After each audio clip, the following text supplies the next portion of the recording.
আরে কাজী সাহেব, হাতটারে পুরাই ফেললেন।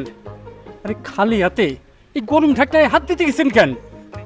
আমি আলসারের রোগী, সময় মতো না খেলে আমার আলসারের ব্যথা সারা দিয়ে ওঠে, তাই একটু দেখতে গেছিলাম খাবারের কত দূর। ও কেউ একটু সকাল থেকে খবর নিচ্ছে না আমার। আচ্ছা ঠিক আছে, বুঝছি। আপনি ফাঁকে যায় বসেন, আমি ব্যবস্থা নিচ্ছি।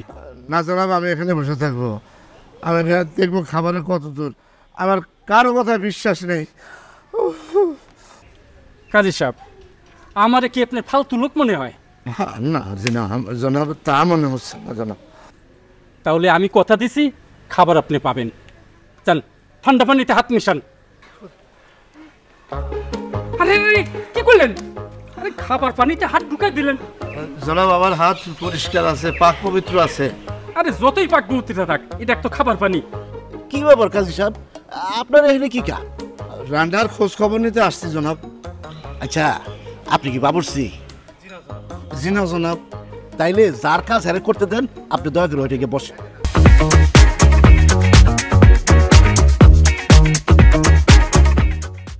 কি ব্যাপার আম্মা, এমন একটা আনন্দের দিনে মন খারাপ করে আসছেন কি জন্য?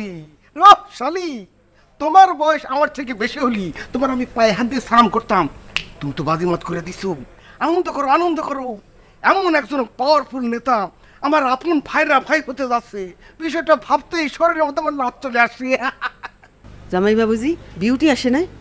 না আম্মা, আপনার মেয়ের মেলা সমস্যা। প্রত্যেক দিন আমার সব কাজে খালি ভুল ধরে। মাছ আনলি কয় পচা, চা আনলি কয় মোটা। মানে হয়েছে কি, ওই ভুল ধরে ধরে আমাকে মেন্টালি উইক করে দেওয়ার চেষ্টা করে।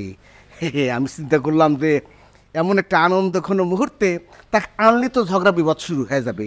তাছাড়া আমি ওই ঘোড়ার পিঠে সাইডে আসিছি, তো শাড়ি পরে ঘোড়ার পরে বসবে কি করে? বোঝেন না, মুরব্বীরা কয় না যে 12 হাত শাড়িতেও মেয়েরা তো কাঁচা ঠিক করতে পারে না। জামাই, জি আম্মা। ওদিকে যাও, তোমার শ্বশুর একলা আছে, তার একটু সহযোগিতা করো। ও হ্যাঁ, ঠিক আছে, যাচ্ছি। আম্মা, ভালো কথা, একটা শুভ কাজের মধ্যে শুভ লোকের প্রবেশ, এর লক্ষণ তো ভালো মনে হচ্ছে না। এখানে বড় অশুভ লোক কেটা? কে আবার? ওই হাসেম পাগলার কথা করছি। শয়তানটার কত বড় সাহস, আমার আপন হবু ভাইরার নামে নামে সে আজে বাজে মন্তব্য করে। হাসেম পাগল হলিও মানুষ, আর আপনার নেতা তো একটা অমানুষ।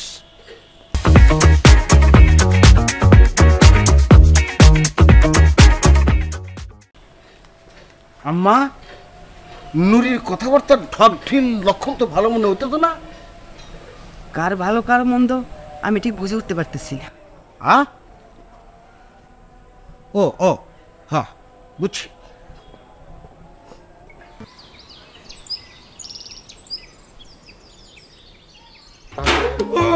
আরে কাজী সাহেব, হাতটারে পুরাই ফেললেন। আরে খালি হাতে এই গরম ঢাকনায় হাত দিতে গেছেন কেন?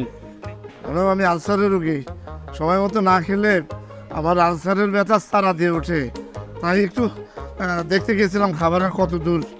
ও কেউ একটু সকাল থেকে খবর নিচ্ছে না আমার। আচ্ছা ঠিক আছে, বুঝছি।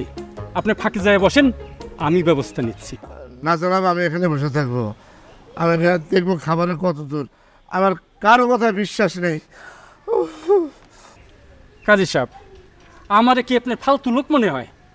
না জনাব, তা মনে হচ্ছে না জনাব। তাহলে আমি কথা দিছি, খাবার আপনি পাবেন। চান ঠান্ডা পানিতে হাত মিশান। আরে কি করলেন? আরে খাবার পানিতে হাত ঢুকাই দিলেন। জনাব, আমার হাত পরিষ্কার আছে, পাক পবিত্র আছে। আরে যতই পাক পবিত্র থাক, এটা তো খাবার পানি। কি ব্যাপার কাজী সাহেব, আপনার এখানে কি কাজ? রান্নার খোঁজ খবর নিতে আসছি জনাব। আচ্ছা, আপনি কি বাবুর্চি? জি না জনাব। তাইলে যার কাজ হ্যারে করতে দেন, আপনি দয়া করে ওইটাকে বসে। আমি জনাব আরে জানি তো, আপনি বসেন, আমি দেখতেছি।